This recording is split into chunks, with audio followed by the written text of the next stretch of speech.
There are always four sides to a story. Your side, their side, the truth, and what really happened. I prefer liberty with danger than peace with slavery. Freedom is the power to choose our own chains. The freedom of mankind does not lie in the fact that can do what we want, but that we do not have to do that which we do not want. Plants are shaped by cultivation and men by education. We are born weak. We need strength. We are born totally unprovided. We need aid. We are born stupid. We need judgment. Everything we do not have at our birth, and which we need when we are grown, is given us by education. People who know little are usually great talkers, while men who know much say little. Why should we build our happiness on the opinions of others, when we can find it in our own hearts? Those people who treat politics and morality separately will never understand either of them. I am not made like any of those I have seen. I venture to believe that I am not made like any of those who are in existence. If I am not better, at least I am different. Socrates dies with honor, surrounded by his disciples listening to the most tender words, the easiest death that one could wish to die. Jesus dies in pain, dishonor, mockery, the object of universal cursing, the most horrible death that one could fear. At the receipt of the cup of poison, Socrates blesses him who could not give it to him without tears. Jesus, while suffering the sharpest pains, prays for his most bitter enemies. If Socrates lived and died like a philosopher, Jesus lived and died like a god. No one is happy unless he respects himself. The person who has lived the most is not the one with the most years, but the one with the most years, but the one with the richest experiences. I may be no better, but at least I am different. Once you teach people to say what they do not understand, it is easy enough to get them to say anything you like. Free people, remember this maxime. We may acquire liberty, but it is never recovered if it is once lost. Man is born free, and everywhere he is in chains. What wisdom can you find that is greater than kindness? Civilization is a hopeless race to discover remedies for the evils it produces. Conscience is the voice of the soul. The passions are the voice of the body. Is it astonishing that often these two languages contradict each other, and then to which must we listen? Too often, reason deceives us. We have only too much acquired the right of refusing to listen to it. But conscience never deceives us. It is the true guide of man. It is to man what instinct is to the body, which follows it, obeys nature, and never is afraid of going astray. Obeys nature and never is. Our greatest misfortunes come to us from ourselves. Insults are the arguments employed by those who are in the wrong.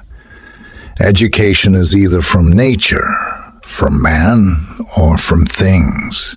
The developing of our faculties and organs is the education of nature. That of man is the application we learn to make of this very developing. And that of things is the experience we acquire in regard to the different objects by which we are affected, all that we have not at our birth, and that we stand in need of at the years of maturity, is the gift of education. No man has any natural authority over his fellow men. To be sane in a world of madmen is in itself madness. I have never believed that man's freedom consisted in doing what he wants, but rather in never doing what he does not want to do. Those that are most slow in making a promise are the most faithful in the performance of it. Every man has a right to risk his own life for the preservation of it. It is unnatural for a majority to rule, for a majority to seldom be organized and united for specific action, and a minority can. Do not base your life on the judgments of others. First, because they are as likely to be mistaken as you are, and further, because you cannot know that they are telling you their true thoughts. Social man lives constantly outside himself.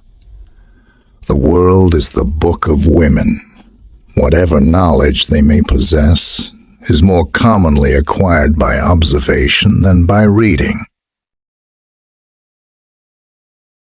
In all the ills that befall us, we are more concerned by the intention than the result.